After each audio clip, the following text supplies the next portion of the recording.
Il y a des douleurs qu'on ne sait pas vraiment nommer, des silences qui blessent plus que des mots, des amitiés qui s'effondrent et avec elles, un bout de nous. Hello et bienvenue dans ce nouvel épisode de Confidence avec Sophia. Aujourd'hui, j'avais envie de te parler d'un sujet dont on parle encore très peu, mais que tellement d'entre nous ont vécu. Aujourd'hui, on va parler des déceptions amicales. Tu sais, ces amis qu'on pensait garder toute une vie, ces femmes à qui on a tout raconté, avec qui on a ri, pleuré, grandi, et qui un jour se sont éloignées. Elles ont changé, elles nous ont trahis, elles ont peut-être même disparu. Ou alors c'est nous qui avons senti que quelque chose n'était plus juste. Et c'est nous qui sommes partis. Dans cet épisode, je vais te parler sans filtre et surtout avec mon cœur. Je vais te partager des histoires personnelles, certaines encore très douloureuses car très récentes. Et je vais t'expliquer pourquoi ces déceptions peuvent devenir des tournants puissants dans ta vie et comment elles nous révèlent, elles nous recentrent et elles nous obligent à revenir à l'essentiel, à nous-mêmes. Alors reste bien à l'écoute, n'hésite pas à te faire un petit café, un petit thé et à prendre un petit carnet de notes si tu souhaites noter quelques concepts dont je vais te parler aujourd'hui. Et si cet épisode te parle et te plaît, n'hésite pas à le partager à une amie dans ton entourage qui en aurait bien besoin aujourd'hui. Je crois honnêtement qu'on sous-estime à quel point la fin d'une amitié peut être violente émotionnellement. Et je te dis ça avec vraiment les larmes aux yeux. Je suis encore très émue et très émotionnellement touchée et impactée par ce que je vais te partager aujourd'hui, car je viens de vivre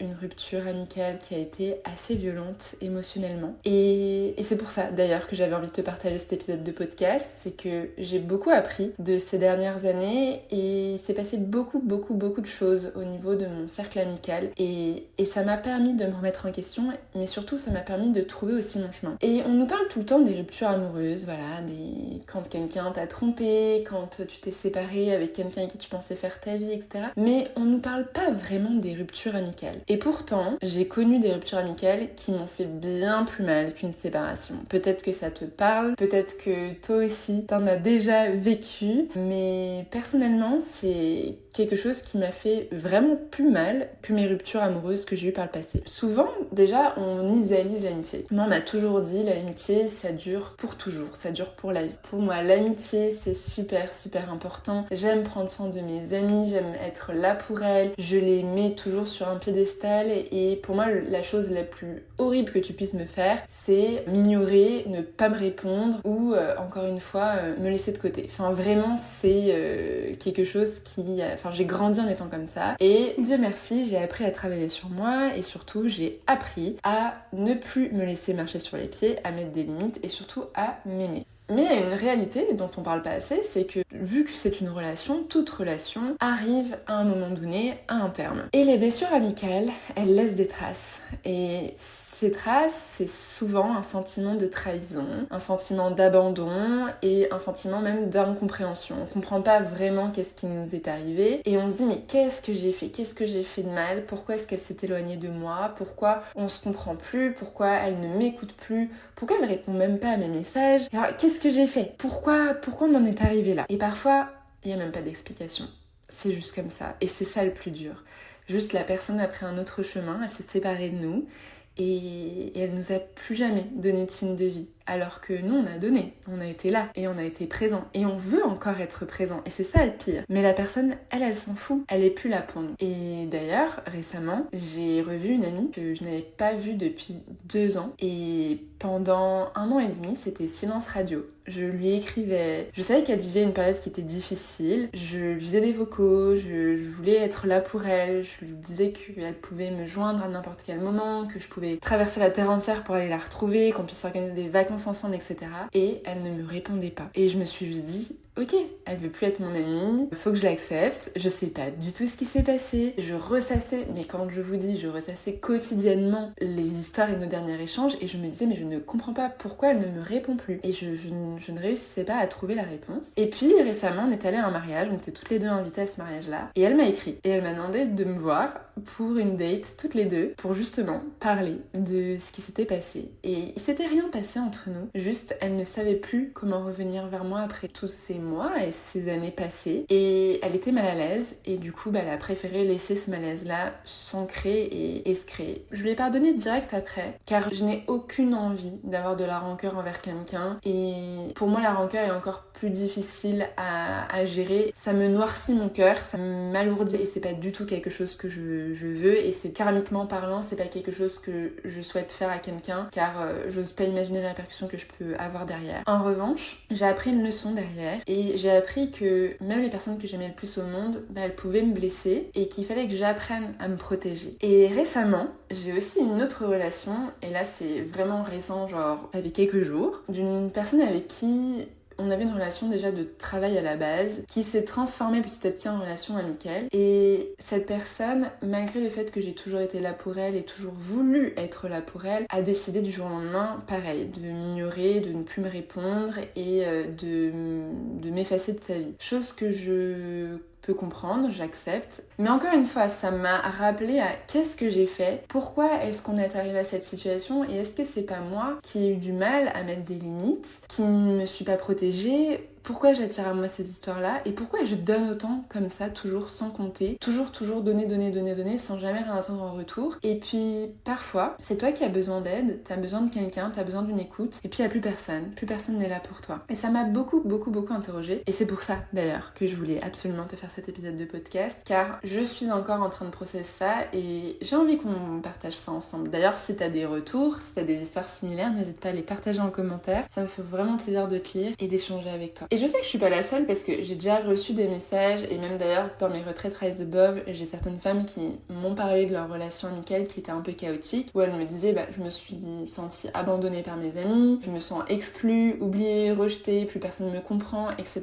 Et c'est normal qu'on se sente perdu parce qu'on a pensé que l'amitié était inconditionnelle. On y met de la loyauté, des souvenirs et quand ça casse, ça ébranle finalement l'image qu'on avait de l'autre mais aussi celle qu'on avait de soi. Et tu vois, j'en reviens à ce que je te disais tout à l'heure par rapport à moi, je me pose vraiment cette question de qu'est-ce que j'ai fait et est-ce que je suis pas en train de trop donner? Et là, moi, ça m'interroge réellement sur qui je suis au plus profondément de moi-même. Et déjà, j'ai envie de te dire que c'est pas toi le problème, c'est généralement lié à l'autre. Et l'autre qui ne sait pas finalement comment gérer cette situation, comment revenir vers toi, ou juste tout simplement qui se dit qu'elle ne te mérite pas en fait. Et je me suis demandé finalement pourquoi les déceptions, elles arrivent.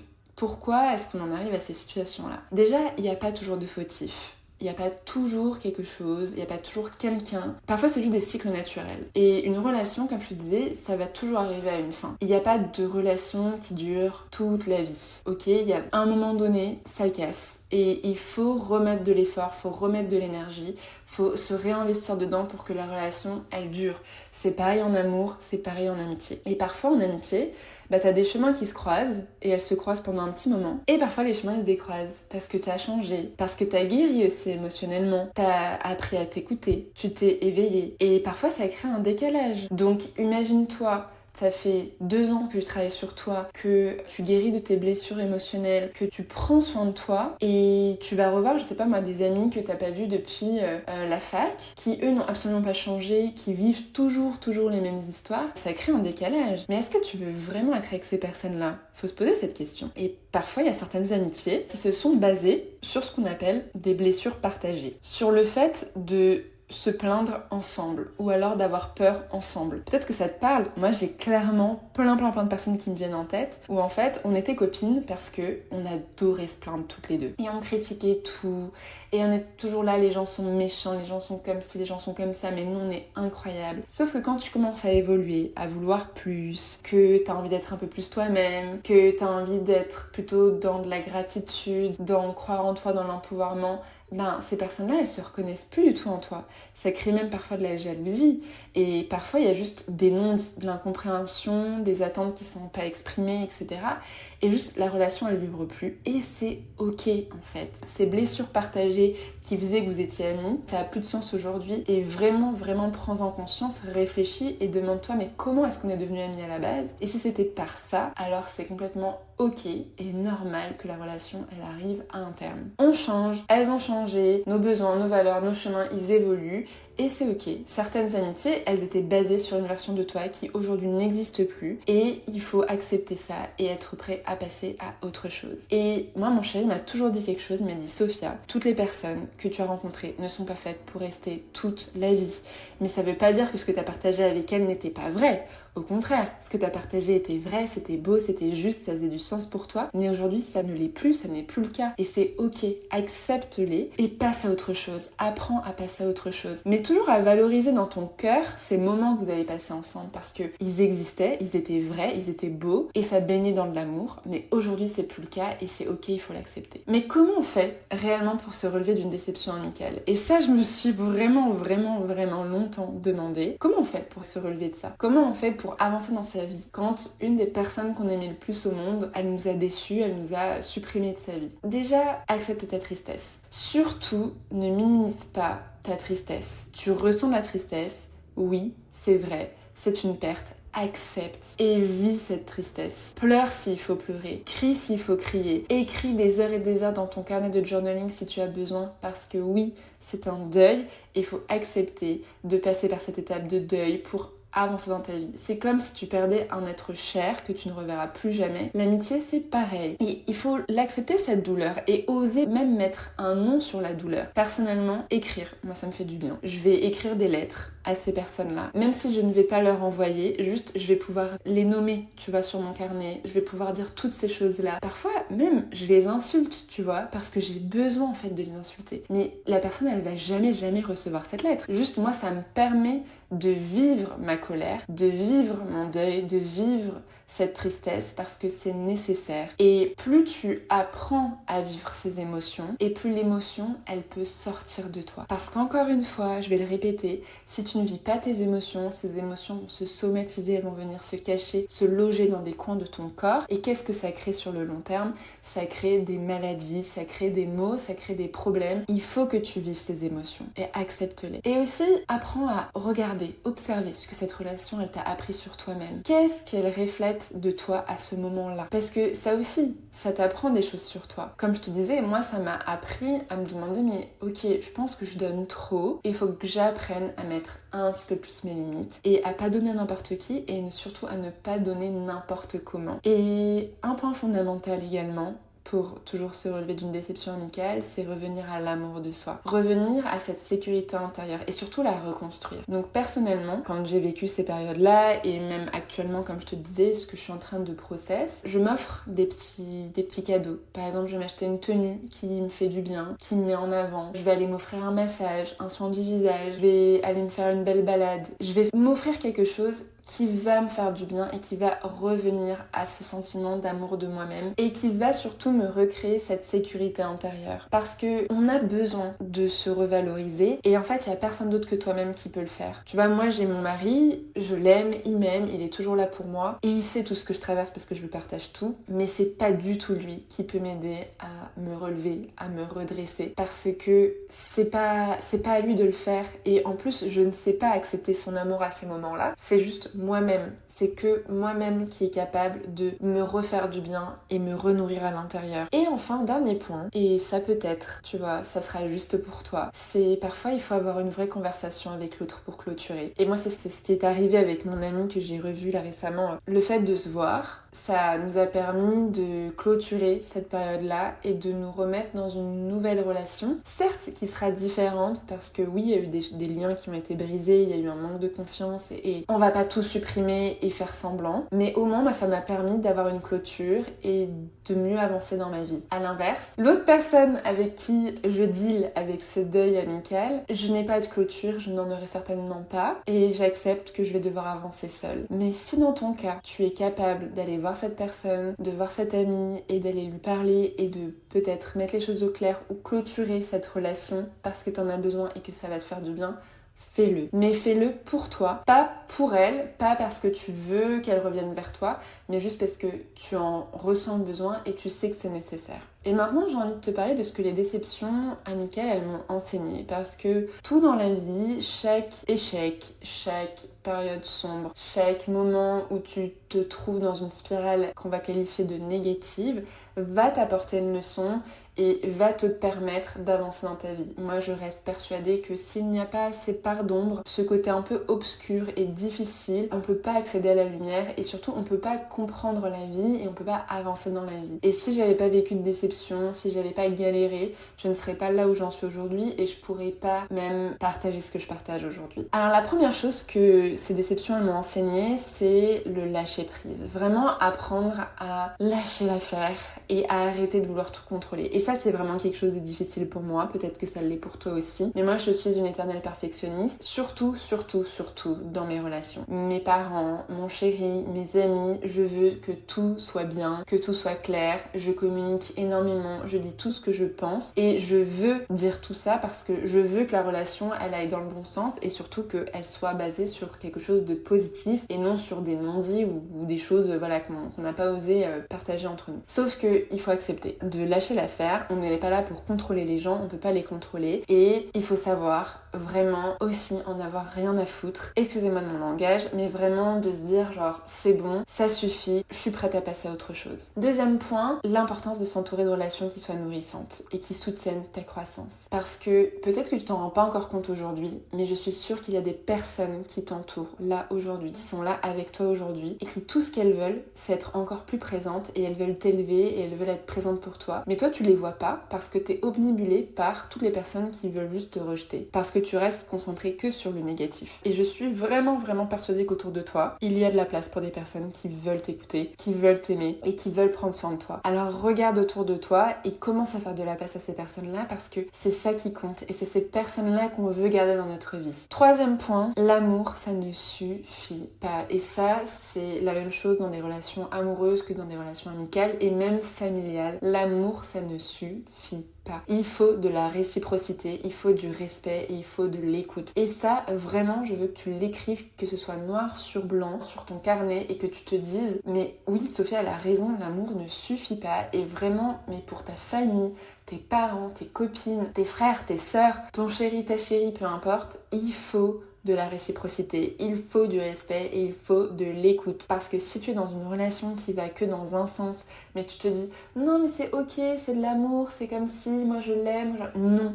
Ce n'est pas possible. Accepter d'être maltraité, accepter d'être ignoré, accepter d'être tourmenté. Il n'y a pas d'amour là-dedans, c'est que la personne elle est en train de t'utiliser et ça on ne veut pas de ces personnes-là. Et plus tu prends conscience de ça et que tu apprends à t'entourer de personnes positives ou en tout cas qui te soutiennent vraiment, et ben t'apprends à avoir et à surtout faire de la place pour de nouvelles connexions qui soient alignées. Et vraiment regarde autour de toi. Parce que je suis sûre que tu as des petites pépites actuellement qui t'entourent et tu t'en es pas rendu compte. Et ces personnes-là, si tu leur accordes du temps et que tu es disponible pour elles, l'univers va t'envoyer d'autres personnes. Et parce que tu vas entretenir des relations qui sont saines et qui sont basées sur quelque chose de vraiment sain, alors l'univers il va t'apporter aussi des relations beaucoup plus saines et beaucoup plus positives. Alors que si t'es avec des personnes où c'est toujours déséquilibré, où c'est toujours toi qui donnes plus, alors l'univers il va encore t'envoyer des personnes comme ça jusqu'à ce que tu apprennes ta leçon. Et ça c'est vraiment important et moi-même je suis en train d'apprendre la leçon. Arrêtez de vouloir trop donner aux mauvaises personnes parce qu'il y a des gens qui en ont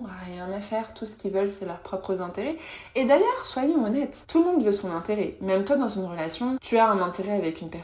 Et ça aussi, c'est faux de dire que on est dans une relation où il n'y a pas d'intérêt, etc., etc. Même dans une relation amoureuse, il y a des intérêts. Moi, j'ai des intérêts avec mon chéri et mon chéri a des intérêts de rester avec moi. Et c'est ok, on le sait et on sait très bien de quoi on parle et il faut l'avoir en tête. Mais c'est très important de savoir que, ok, il y a des intérêts et that's fine. Mais par contre, jusqu'à où ça va ? Et comment est-ce qu'on peut apprendre à calmer ces intérêts-là parce qu'on veut quand même avoir des relations qui soient juste et sincères et pas où on est en train de vendre notre âme à des personnes qui en ont rien à faire de nous. Et aujourd'hui, vraiment, de mon côté, j'ai appris et je l'apprends encore aujourd'hui que je ne suis plus celle qui veut garder tout le monde dans sa vie et je suis fière de le dire et je suis fière de enfin pouvoir le dire. Je ne cherche plus à sauver des liens par peur de décevoir et surtout j'ai appris à me dire je m'aime et je me choisis. Et ça a été très compliqué et je suis contente aujourd'hui d'y être enfin arrivée et de pouvoir me dire que c'est bon, je suis capable de me choisir, je suis capable de me mettre en priorité parce que finalement, il n'y a que ça qui compte. Et ça aussi, à ton tour, j'ai envie que tu apprennes à poser tes limites avec douceur, mais avec comme fermeté, à cultiver des relations qui soient vraies, pas uniquement superficielles et pas juste en façade, mais surtout à t'aimer, même quand l'autre y reste pas, à te rappeler que ça n'est pas toi le problème, et c'est souvent l'autre qui a un problème, l'autre qui ne sait pas comment t'aimer en retour, l'autre qui est perdu, qui vit peut-être des choses personnelles très douloureuses et qui ne t'en a pas parlé, mais en aucun cas c'est toi le problème. Accepte que tu ne peux pas être celle qui vibre avec tout le monde, parce que si tu vibres avec tout le monde, il y a un problème, mais que tu deviens cette femme qui vibre pour elle, vibre une certaine fréquence énergétique parce qu'elle sait ce qu'elle vaut, et du coup que l'univers la félicite et lui offre en retour pas mal d'expériences qui la stimulent et qui lui permettent de vivre encore plus ces expériences-là. Et parce que la vraie sororité, la vraie amitié commence quand t'oses être enfin toi-même, quand t'es entière, même quand tu sais que ça dérange. Et ça, c'est vraiment important. Pareil, encore une fois, il faut que tu l'aies en tête. Si t'as quelqu'un qui t'aime pour des raisons, mais que toi, il y a plein de choses que tu refuses, peut-être même de partager par peur du rejet, par peur de la déranger, la relation n'est pas juste et t'es pas dans une sororité réellement. Tu es plus dans une relation peut-être même de dépendance affective. Et c'est d'ailleurs à partir de toutes ces blessures et tout ce que je t'ai partagé que j'ai eu envie de créer quelque chose de différent. J'ai beaucoup réfléchi sur tout ce qui m'était arrivé ces dernières années, surtout depuis que je me suis lancée dans le chemin du yoga il y a maintenant plus de 5 ans, où ma vie a pris un tout autre tournant. C'est devenu parfois très juste, parfois très beau, très lumineux, mais parfois aussi très sombre, très douloureux, très difficile. Et je suis allée d'un extrême à un autre, en allant pleinement vers la lumière, mais aussi en allant pleinement vers mes faces d'ombre, mes coins d'ombre, tout ce côté que j'essayais un peu de camoufler, parce que j'avais plus d'autre choix que d'aller l'affronter et d'aller voir réellement ce qui se passait. Et forcément, mon entourage parisien, a pas très bien compris ce que je faisais, n'a pas forcément accepté mon évolution et accepté le fait que j'avais changé, que je n'avais plus les mêmes centres d'intérêt, les mêmes hobbies, les mêmes passe-temps, et que je cherchais des relations qui étaient plus justes et plus honnêtes, et qui étaient pas juste basées sur ces blessures-là. Et c'est de là que j'ai enfin créé cet espace sacré et enfin trouvé le moyen de créer un cocon de transformation. Et je te parle pas de ça de manière légère, je suis vraiment très honnête avec toi et j'y mets tout mon cœur et tout mon amour là-dedans. C'est créer un lieu pour ces femmes, pour qu'elles puissent être pleinement elles-mêmes, sans masque et surtout sans peur d'être jugées. Et c'est pour ça que j'ai créé Rise Above. C'est ces retraites que j'ai créées il y a 2 ans maintenant. Et c'est né de ça, du manque que j'ai ressenti dans mes relations, du besoin de me sentir entourée par des femmes qui vibrent avec moi, ce désir profond et qui est ancré de créer une sororité, mais une vraie sororité qui soit vivante, qui soit puissante, qui soit guérissante. Et c'est ce que je vois à chaque retraite. Je vois des femmes se regarder avec beaucoup d'amour, avec beaucoup de bienveillance, qui pleurent ensemble, qui se tiennent la main, et elles viennent avec leurs blessures et elles libèrent petit à petit tout ça et elles repartent en étant des sœurs d'âme. Et c'est réellement ce que j'ai pris conscience cette année lors de ma dernière retraite Rise Above qui a eu lieu en juin. J'ai pris conscience de l'importance de ces sœurs d'âme.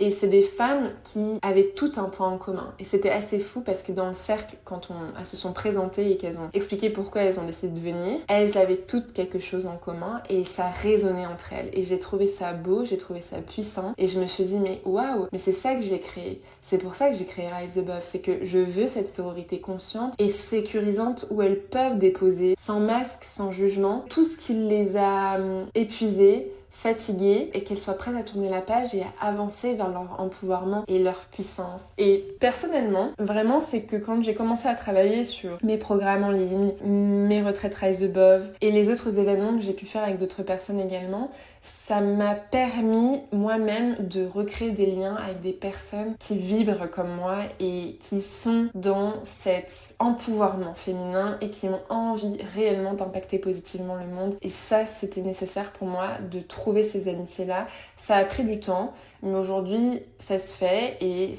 c'est hyper gratifiant de voir le résultat aussi de ces liens qui se créent. Et je sais que si t'écoutes cet épisode, c'est que toi aussi t'as été trigger et que tu t'es senti blessée, rejetée par une personne. Et je veux vraiment que tu n'oublie pas que tu as une valeur qui est incroyable, que tu mérites tout l'amour du monde et que tu mérites vraiment de rayonner et de prendre ta place et d'être aimé pour ta juste valeur et pas être utilisé par d'autres et pas que les autres te blessent et te victimisent. Et je pense que tu mérites vraiment le meilleur. Et si t'écoutes cet épisode et que toi aussi tu sens que certaines relations ne résonnent plus, si t'as ce vide en toi, ce besoin d'être vu, reconnu, honoré pour qui tu es, vraiment je t'invite à rejoindre ma prochaine retraite Rise Above. Elle aura lieu au Maroc en septembre. Je te partage toutes les dates et toutes les informations dans mon lien juste en dessous de description. Et tu vas voir, on va vivre ensemble vraiment une expérience de reconnexion à soi, mais aussi aux autres. Et on va déposer tous ces masques, tout ce qui t'a bloqué, tout ce qui t'a empêché d'être toi-même.